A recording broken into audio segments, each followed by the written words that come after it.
As development increases and natural areas shrink, deer are moving out of the woods and into our landscape, seeking things to eat. Today we're with Pender County Master Gardener Bobbi Crawford, who's going to share with us some of the plants she's found in her yard that the deer are less likely to bother. So Bobbi, what plants have you found, particularly maybe some of the perennials, that they were less likely to eat? My favorite perennial in the shade area is the Helleborus, which has a beautiful rose bloom and during all winter long and stays green all year round. Also, the leopard plant has an unusual gold spots over it and flowers during the summer. Dies back in the winter. Those are probably two of my favorites in the shade garden. In the shade. How about ferns? Do you find they bother Yes, I ferns? have the ferns. They do not touch any type of ferns that I know of. Okay. What have you found worked in the sun?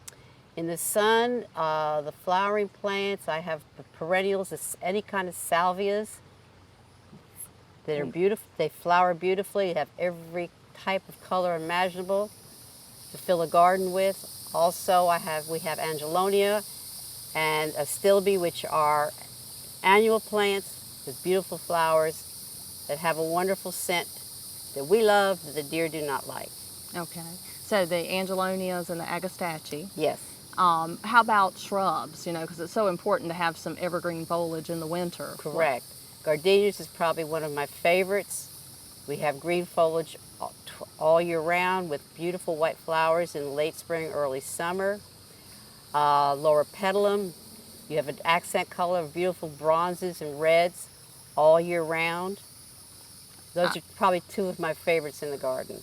Yes. I also noticed some Cleara, which Yes. is a really tough plant that that the deer haven't bothered Yes, either. Cleara has a nice greenish gold colors with a variety of color in it, and a wonderful, tough plant. Right. So things that they really like include roses, hydrangeas, azaleas. What have you tried to do to protect them? How are you managing to get these plants to grow?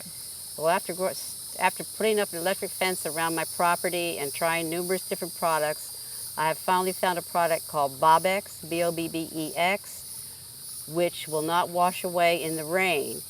And by applying it every 3 to 4 weeks, at least every 3 weeks during the growth season, and then maybe every 4 weeks thereafter, it seems to be protecting my plants. And for the first time in 5 years, I have plants that are still growing and not being eaten. It's keeping the deer at bay? Yes.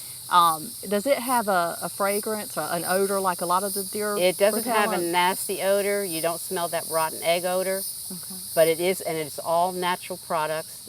It does not hurt the plant, does not hurt your animals. It's perfect, totally safe. And the most important thing is it's been effective for you so And far. it is effective so far. Yeah. Nothing's forever. Right. Well, Bobbi, thank you for welcome. sharing some of the plants with us today that you found to be deer resistant. Of course, deer feeding habits vary throughout the state, so we encourage you to contact master gardeners in your area to find out about plants that'll work for you.